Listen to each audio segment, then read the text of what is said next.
ભાઈ થિયોફિલુસ ઘણક માણસ હવે એના ભણાવવાને જે આપણ વશમાં બન્યા હે એને ધ્યાન રાખીને લખવાની કોશિશ કરી હે.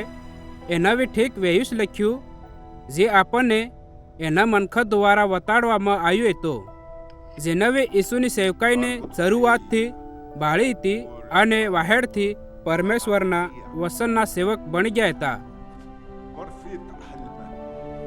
એટલે હારું ભાઈ થિયોફિલુસ હું તો બધું જ ધ્યાનથી ભણ્યો હે અને મને અસર લાગ્યું કે હું એના ભણાવવાને તારી હારું લાણસર લખો. હું એવું એટલે હારું કરું હે કે દરેક એની વાતોને હાસનો પતો તને ખબર પડી જાય જે મનખ થકી તે સાંભળ્યું હે.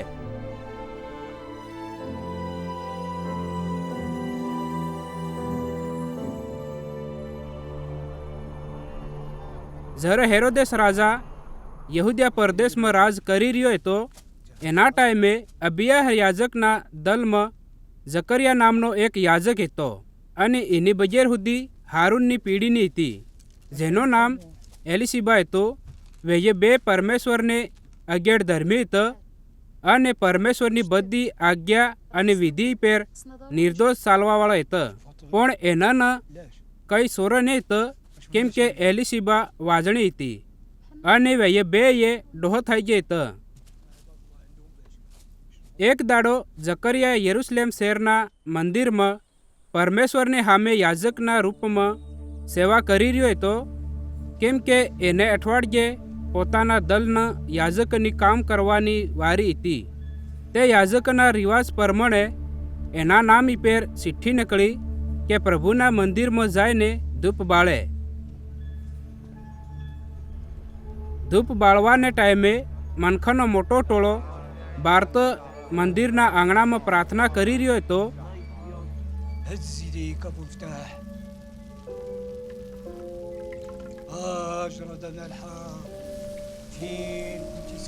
એના ટાઈમે પ્રભુનો એક હરકદૂત ધૂપની વેદીની જમણી બાજુ ઈબીલો જકરિયાને ભળાયો. જકરિયા હરકદૂતને બાળેને ગભરાઈ ગયો અને ઘણો સમકી ગયો. પણ હરકદૂતે એને કીધું, હે જકરિયા સમકે નહીં કેમ કે પરમેશ્વરે તારી પ્રાર્થના સાંભળી લીધી હે અને તારી બગેર એલિશીબા તારી હારું એક સોરો જણહે અને તો એનું નામ યુહન્ના રાખજે.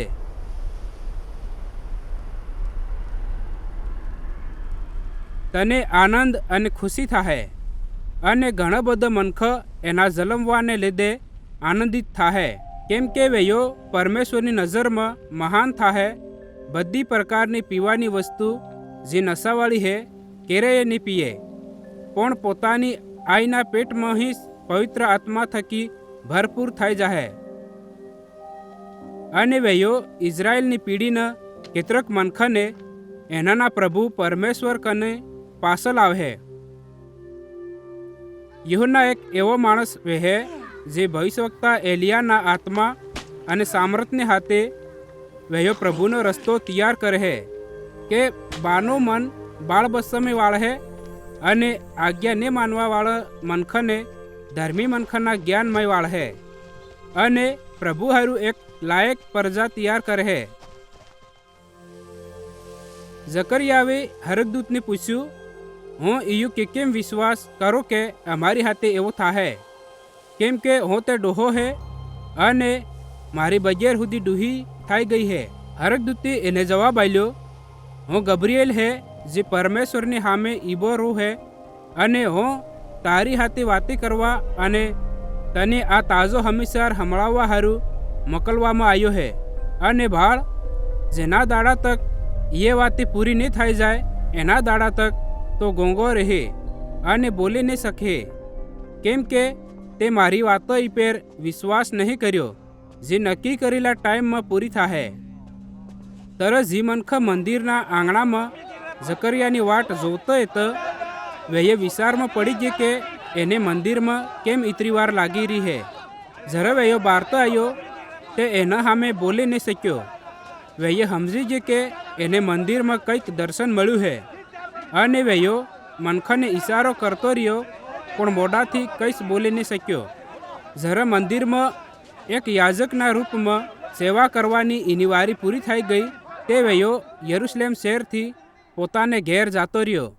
અમુક દાડો બાદ એની બજેર એલિસીબાને મહિના રહ્યા અને 5 મહિના તક પોતાને એમ કેને બીજેથી ઓઠો રાખ્યું, પ્રભુ પરમેશ્વરે મને મહિના રહેવામાં મદદ કરી હે, એને મારી પેર અનુગ્રહ કર્યું હે અને મનખને સામે મારી વાજણીપણાની લાજને સીટી કરી હે.